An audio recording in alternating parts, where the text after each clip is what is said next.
ദുനിയാവിന്റെ പുറത്ത് വെച്ചുകൊണ്ട് നിങ്ങളെ കുറ്റപ്പെടുത്തിയ, നിങ്ങളെ ആക്ഷേപിച്ച, നിങ്ങളെ പരദൂഷണം പറഞ്ഞുകൊണ്ട് നടക്കുന്നവരുണ്ടോ? അള്ളാഹുവിന്റെ ഖുർആനിന്റെ ഈ വരായത്ത് നിങ്ങൾ ഓദിക്കോ. ഇന്നാ നഹ്നു നസ്സൽനാ الذിക്റ വഇന്നാ ലഹു ലഹാഫിളൂൻ. ഈ വരായത്ത് നിങ്ങൾ ഓദിക്കോ. എത്ര വലിയ പരദൂഷണം പറയുന്നവരാണെങ്കിലും അവരെ അള്ളാഹു അതിനുള്ള പാഠം പഠിപ്പിക്കുമല്ലോ. ഇന്നാ നഹ്നു നസ്സൽനാ الذിക്റ വഇന്നാ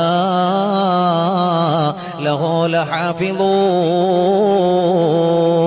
ഈ ഖുർആനിന്റെ ആയത്ത് നിങ്ങളുടെ ഹൃദയത്തിൽ കൊണ്ടുവാ. നിങ്ങൾ എപ്പോഴും ചൊല്ലിക്കോ. ആരെന്ത് പറഞ്ഞാലും, ആരെന്ത് കുറ്റപ്പെടുത്തിയാലും, ആരെന്ത് കളിയാക്കിയാലും ഈ പരിശുദ്ധമായ ഖുർആനിന്റെ ആയത്ത് അവരെ നേരിടുക തന്നെ ചെയ്യും. നമ്മളൊന്നും പറയാൻ പോകണ്ട, നമ്മൾ കുറ്റപ്പെടുത്താൻ പോകണ്ട, നമ്മൾ ആക്ഷേപിക്കാൻ പോകണ്ട.